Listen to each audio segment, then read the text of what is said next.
지난주에 우리는 처음으로 성경 공부를 1시간에 걸쳐서 나눴습니다.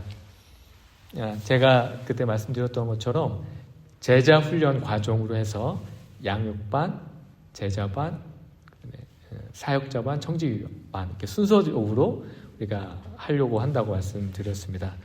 그래서 이제 지난주에 처음으로 우리가 이미 잘 알고 있는 복음에 대해서, 기본적인 복음에 대해 이해할 수 있는 것을 이렇게 질문하면서 서로 대화하면서 우리가 정리하는 시간을 가졌습니다. 그 질문 중에 여러분들 제가 처음으로 했던 혹시 질문 기억하십니까? 왜 교회에 다니는가? 우리는 왜 교회에 다니는가? 라는 질문이었습니다. 제가 그 질문을 통해서 여러분들에게 묻고 싶었던 것은 우리가 교회를 다니는 이유에 대해서 정확하게 이해하고 아는 것이 바로 복음을 이해하고 아는 것이라고 생각했기 때문입니다. 그래서 우리가 지금 전도서 말씀을 나누고 있다가 제가 주중에 곰곰이 생각하면서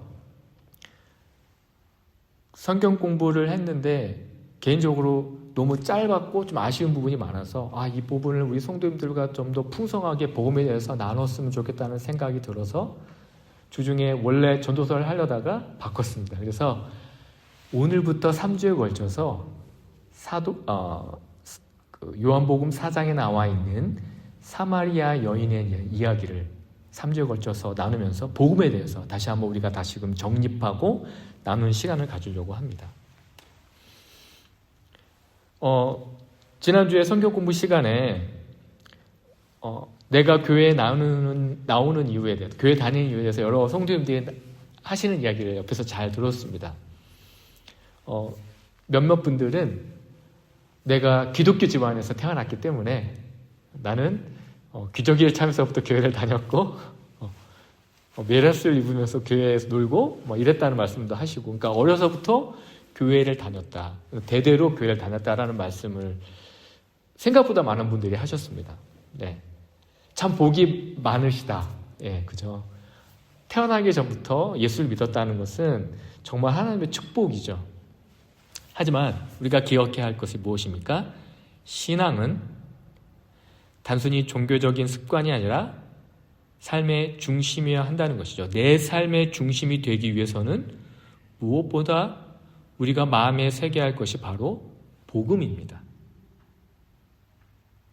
요한복음 4장은 이 복음에 대해서 우리에게 아주 자세하게 설명을 해줍니다. 그래서 이 3주 동안 우리 성도님들이 이 복음을 좀 더 깊이 이해하시는 귀한 시간 되시기를 주님의 이름으로 축원합니다. 오늘 본문 1절을 보시면요, 예수께서 제자를 삼고 세례를 베푸는 것이 요한보다 많다 하는 말을 바리새인들이 들은 줄을 주께서 아신지라 라고 말씀합니다.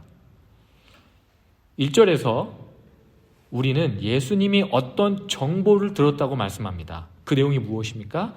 예수님이 제자를 삼고 세례를 베푸시는 것이 세례 요한보다 많다라는 것을 바리새인들이 알았다는 것입니다. 왜 오늘 본문 1절에서 이것을 언급할까요? 사실 오늘 우리가 살펴보지는 않을 거지만 요한복음 3장 26절에 보면 이렇게 말씀합니다.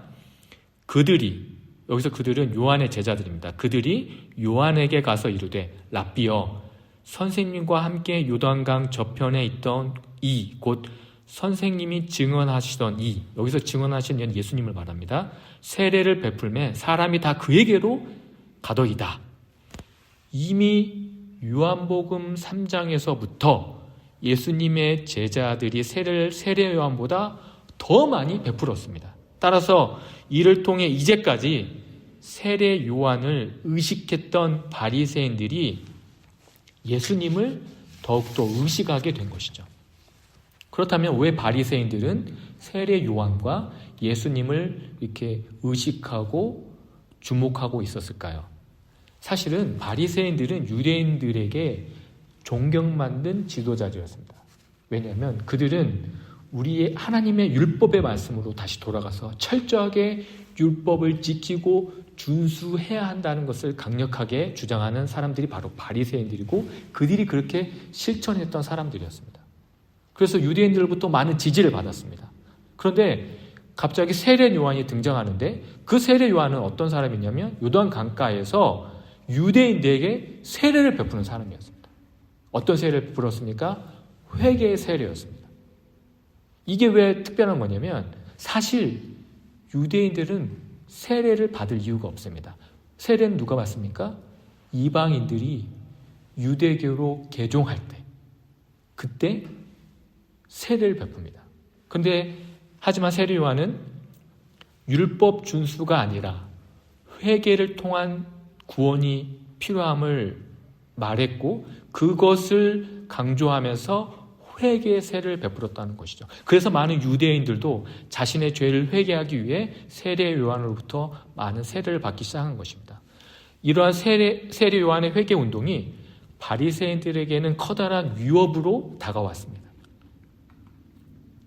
그런데 이러한 세례 요한을 넘어서는 새로운 인물이 등장하게 되는 것이 바로 예수님입니다. 예수님은 단순히 세례를 베푸는 것이 아니라 구약에 예언된 메시아적 행동을 하시는 분으로 등장을 하는 것이죠. 그래서 유대인들이 이제 세례 요한을 따르기보다 더욱더 예수님을 의지하면서 따르기 시작하는 것입니다. 그래서 1절에서 주께서 이것을 아신다라고 말씀하고 계십니다. 이 말씀은 예수님은 바리새인들의 마음을 아셨고 바리새인들의 반응을 예상하셨다는 것입니다. 이것이 무엇을 말씀합니까? 우리들의 마음도 예수님이 아신다는 것이죠. 10길 물속은 알아도 한 길 사람 속의 마음을 모른다고 우리는 늘 말합니다. 하지만 예수님이 누구의 마음을 아십니까? 여러분의 마음을 아신다는 것이죠. 그런데 오늘 본문 2절이 특이합니다. 1절 보십시오. 어떻게 되어 있습니까? 괄호 처리가 되어 있습니다. 오늘 저기 파워포인트에도 되어 있을 겁니다. 안 되세요? 원래 괄호 처리가 원래 되어 있습니다. 개역개정 성경에는 괄호 처리가 되어 있습니다. 왜 이렇게 했냐면요. 어떤 의미가 있는 것이죠. 그런데 헬라 원문에는요. 괄호가 없어요. 그리고 영어 성경인 NIV 성경에도 괄호가 없습니다. 그런데 항상 제가 좋아하는 성경책이 하나 있죠. 영어 성경 ESV 영어 성경에는 괄호가 또 되어 있습니다. 그러면 왜 이렇게 우리가 가지고 있는 성경에 괄호가 되어 있냐? 일반적으로 성경에 괄호가 되어 있는 것은 어떤 의미가 1차적 의미는 여러분 어떻게 생각하셔야 되냐면 성경은요. 우리가 가지고 있는 성경은 원본이 아니라 사본입니다. 그러니까 원본은 없습니다. 그런데 괄호가 되어 있다는 것은 많은 사본 중에 어떤 사본에는 그 내용이 기록되지 않았기 때문에 보통 일반적으로 가로로 쳐서 이 본문은 다른 예를 들어서 사회사본에는 이 본문이 등장하지 않습니다라고 가로로 이렇게 표시를 해줍니다. 그런데 오늘 본문에서의 이 가로는 특별합니다. 헬라 성경에는 안 나오는데 그 이유가 뭐냐면 헬라의 원문에는요. 첫 번째 단어에 어떤 단어가 나오냐면 카이토게이라는 부가 설명 접속사가 등장합니다. 이게 무슨 말이냐면 그러나라는 접속사이긴 하지만 어떤 의미냐면 그러니까 강조하려는 의미죠. 꼭 의미한 겁니다. 그러니까 이것을 좀 더 구체적으로 설명하기 위한 것이죠. 예수님께서 세례를 주신 것이 아님을 독자들이 알기를 바랬기 때문에 이 2절의 부분이 강조되어 있는 것입니다. 그러면 왜 예수님이 아니라 제자들이 세례를 베푼다는 것을 이렇게 구체적으로 다시 한번 강조하면서 설명하는 것일까요? 그것은 예수님께서 이 땅에 오신 목적이 핵심 사역이 세례가 아님을 전달하려는 것입니다.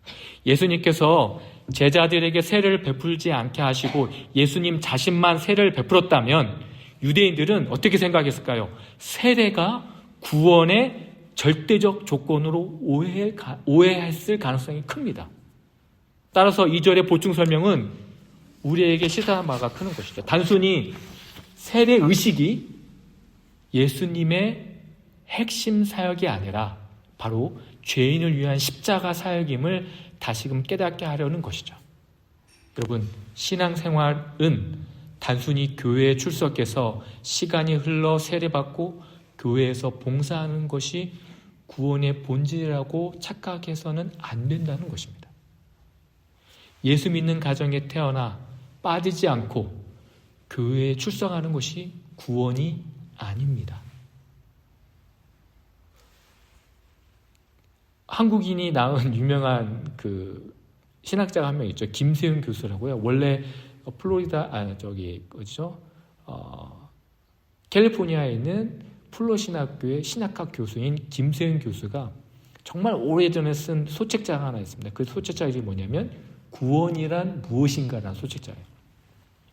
그 소책자에서 한국에 살아가는 많은 그리스도인들이 구원에 대한 개념을 잘 몰라서 잘 이해하지 못해서 그 구원에 대한 개념을 쉽게 설명하기 위해 쓴 책이 구원이란 무엇인가라는 책입니다. 근데 그 책에서 구원에 대해서 그 김세윤 교수는 이렇게 이야기를 합니다.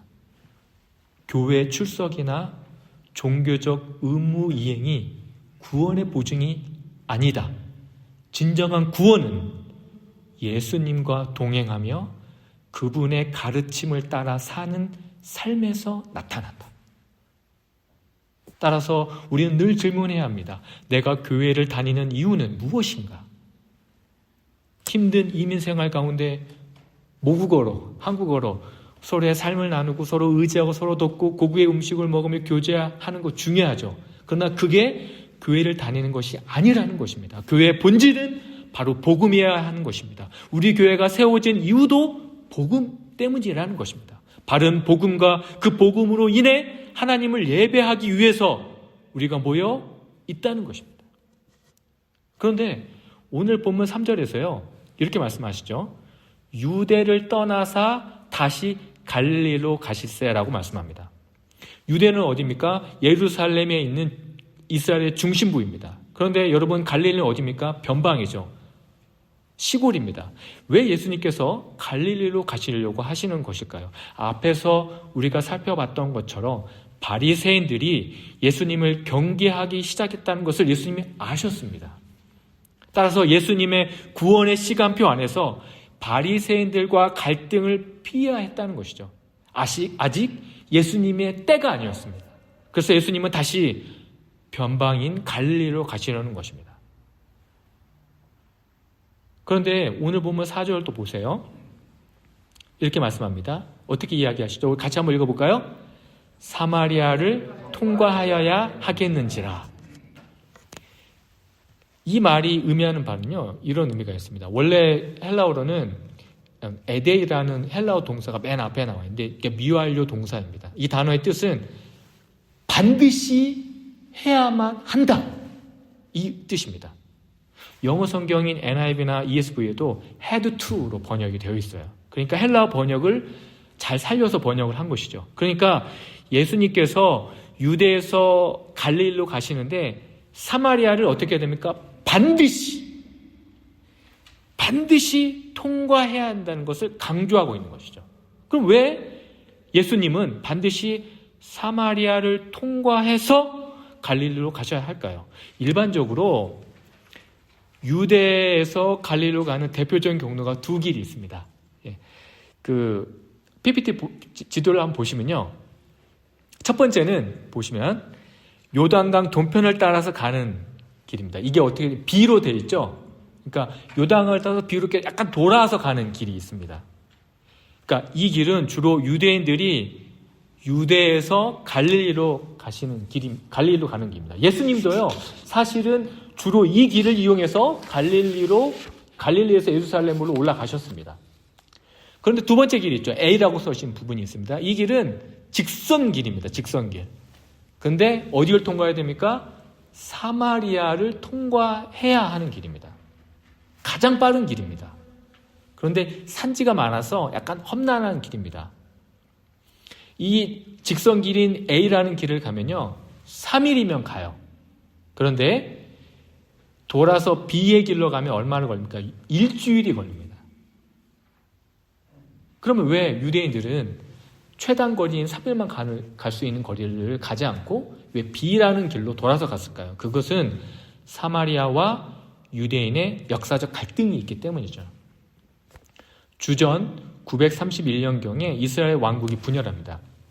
솔로몬 왕이 죽고 난 뒤에 남유다와 북이스라엘로 나눠지죠. 남유다는 여러분 잘 아시는 것처럼 예루살렘을 중심으로 유다를 중심으로 하는 남유다가 있고요. 북이스라엘은 사마리아를 중심으로 합니다. 그런데 북이스라엘이 주전 722년경에 아수르에 의해 멸망당합니다. 그래서 많은 북이스라엘 사람들이 아수르로 끌려가고 아수르에 있는 사람들이 다시 북이스라엘로 이렇게 살게 돼요. 그러니까 강제 이주를 당하게 되는 거죠. 이때부터 남유다에 사는 사람들이 그 북이스라엘 사람들이 술수한 혈통을 잃어버린 배교자라고 낙인을 찍힙니다. 이러한 이유 때문에 원래 성전이 있던 예루살렘, 그죠? 남유다에 있는 예루살렘, 그 예루살렘에 성전이 있는데 북이스라엘 사람들은 남유다에서 예배를 안 드렸습니다. 그럼 어떻게 합니까? 또 하나의 성전을 지었죠. 그게 이제 사마리아에 있던 성전이에요. 그 성전이 그리심산이라는 산에 성전을 지었습니다. 거기서 예배를 드렸는데요. 그래서 이러한 종교적 갈등이 극도로 심했던 시기가 또 하나 발생을 하는데 예수님이 탄생하기 약 128년 전에 남유다에 있는 사람들이 이 그리심산에 있는 성전을 파괴하는 사건이 일어납니다. 왜냐하면 예루살렘 성전만이 진정한 성전이라고 이야기했기 때문입니다. 그래서 이스라엘 사람들은 이 사마리아 사람들을 이방인보다 못한 사람들로 대했습니다. 그런 역사적 배경이 있음에도 불구하고 예수님께서 사마리아로 가려고 하시는 것이죠. 그런데 예수님께서 오늘 본문 6절을 보시면 사마리아에 가시다가 피곤하여 쉬려고 하십니다. 그곳이 어디입니까? 야곱의 우물입니다. 그냥 우물 곁에 쉬시면 되는데 왜 야곱의 우물이라고 언급했을까요? 여러분 잘 아시는 것처럼 창세기 33장 18절부터 20절을 보면 야곱이 세겜 땅을 사고 거기에 제단을 쌓고 하나님께 예배드리는 곳이었습니다. 그래서 사마리아인들은 자신들의 조상이 야곱이라고 믿었고 그들에게는 그 야곱의 우물이 있는 그 장소는 아주 중요한 의미가 있었습니다. 그런데 사실 사마리아인들에게만 중요한 장소가 아니라 유대인들에게 있어서도 야곱은 신앙적으로 민족적으로 아주 중요한 인물이죠. 그러므로 유대인들과 사마리아인의 갈등 속에 야곱의 우물이라는 곳은 서로에게 접점이 되는 곳임을 오늘 본문이 암시하고 있는 것이죠. 뿐만 아니라 예수님이 누굽니까? 새로운 야곱으로 등장할 것을 암시하는 것입니다. 그런데 왜 예수님이 우물에서 쉬십니까? 여러분이 잘 아시는 것처럼 우물은 물을 제공하죠. 물은 인간의 가장 중요한 것이죠. 생명과 관련되어 있습니다. 여기서 우리는 왜 예수님이 우물에 갔는지에 대해서 조금 더 생각해 볼 필요가 있는데요. 여러분 제가 출애굽기 말씀을 나눌 때 우물의 중요성 말씀드렸는데 혹시 기억하십니까? 구약 성경에서 우물이 많이 등장을 하죠. 창세기 24장에 어떤 우물이 등장합니다. 어떻게 등장합니까? 아브라함이 자신의 종 엘리에셀을 보내죠. 누구를 보냅니까? 이삭의 아내를 찾아라. 신부를 찾으라고 보냅니다. 그런데 엘리에셀이요. 우물가에서 기도하다가 누구를 만납니까? 리브가를 만납니다. 예. 결국 리브가가 누구의 신부가 되죠? 이삭의 신부가 되죠. 그리고 창세기 29장에서 야곱이 누구를 만납니까? 우물가에서 라헬을 만납니다. 근데 한눈에 반해요. 그래서 힘들게 일하는 것을 참고 그래서 아내를 맞이하게 되는 것이죠. 그리고 우리가 예전에 출애굽기 살펴봤던 출애굽기 2장에서 모세와 시보라가 만난 장소가 어디입니까? 바로 우물가였습니다. 구약 성경에서 우물은 결혼과 깊은 연관성을 가지고 있습니다. 그런데 이사야 54장 5절을 보면요. 이렇게 말씀합니다. 제가 읽어드리겠습니다. 이는 너를 지으신 이가 내 남편이시라. 그의 이름은 만군의 여호와이시며 내 구속자는 이스라엘의 거룩한 자시라. 그는 온 땅의 하나님이라 일컬음을 받으실 것이라. 하나님이 이스라엘의 남편이라고 말씀하십니다. 그러니까 구약 성경에서 하나님과 이스라엘 관계를 신랑과 신부의 관계로 언급하고 있는 것이죠. 왜 언급합니까? 이것은 서로에 대해서 신실한 언약적 관계임을 비유적으로 강조하는 것이죠. 그렇기 때문에 우물에서 예수님이 쉬러 가신 것은 바로 그 예수님이 우리의 신랑으로 오신다는 것을 말하기 위해서 그 우물가에서 예수님이 사마리아 여인을 만나는 것이죠. 그래서 오늘 보면 7절 보십시오. 이렇게 말씀합니다. 사마리아 여자 한 사람이 물을 길러 왔음에 예수께서 물을 좀 달라 하시니 예수님께서 사마리아 여자에게 물을 달라고 하십니다. 우리가 앞에서 살펴본 것처럼 이스라엘과 사마리아의 관계를 생각할 때 유대인이 사마리아 사람에게 말을 거는 것은 아주 특별하고 특이한 상황인 것이죠. 그런데 말을 거는 대상이 누굽니까? 여자입니다. 남자가 여자한테 말을 거는 것이죠. 지금도 어떤 여인이 저에게 말을 거면 당황할 것 같아요. 네. 여러분도 그렇지 않습니까? 여러분도 누가 성이 다른 사람이 와서 말을 걸면 전혀 모르는 사람이 말을 걸면 당황스럽죠. 그런데 오늘 본문에서 예수님이 사마리아 여인에게 말을 걸 때는 세 가지 큰 장벽을 넘어야 합니다. 먼저 남자와 여자의 사회적 거리죠. 그 당시에는요, 모르는 남자와 여자가 자유롭게 대화하는 것이 불가능한 시대였습니다. 거의 불가능한 시대였어요. 유대 전승에 따르면 남자는 길에서 여자에게 말을 걸어서는 안 된다. 헌팅이 안 되는 사회예요. 그런 사회였습니다. 두 번째는요, 우리가 이미 살펴본 것처럼 유대인과 사마리아인의 기본적인 갈등 때문이죠. 세 번째는 이 사마리아 여인이 처한 상황 때문이었습니다. 오늘 본문 6절에서 사마리아 여인이 물을 길러간 시간을 언급하죠. 몇 시입니까? 6시쯤이라고 이야기합니다. 이 시간을 우리 시간으로 바꾸면 낮 12시입니다. 정오죠. 여러분이 잘 아시는 것처럼 중동 낮 12시는 가장 뜨거운, 햇볕이 가장 뜨거운 때입니다. 그래서 우물에 물을 길러가는 시간이 아닙니다. 따라서 사마리아 여인은 사람들이 다니지 않는 시간에 물을 길러 갔습니다. 이 말은 이 여인의 사회적 환경이 좋지 못하다는 것을 알 수 있죠. 사회적으로 이 여인이 다른 여인들과 함께 교제할 수 없는 그런 상황임을 우리는 유추해 볼 수 있습니다. 오늘 본문은 아니지만 요한복음, 우리 다음에 살펴보겠지만 요한복음 4장 18절에서 사마리아 여인이 뭐라고 이야기합니까? 남편이 5이나 있었고 지금 함께 살고 있는 남자도 남편이 아니라고 이야기합니다. 공동체로부터 보호받고 사랑받지 못한 여자인 것이죠. 따라서 예수님이 이 여인에게 말을 거는 것은 사회적 관습, 민족적 장벽, 도덕적 편견을 깨는 일이었습니다. 그런 여인에게 예수님이 물을 달라고 하십니다. 여러분, 구약에서 물이 무엇을 의미할까요? 이사야 12장 3절인데요. 제가 읽어드립니다.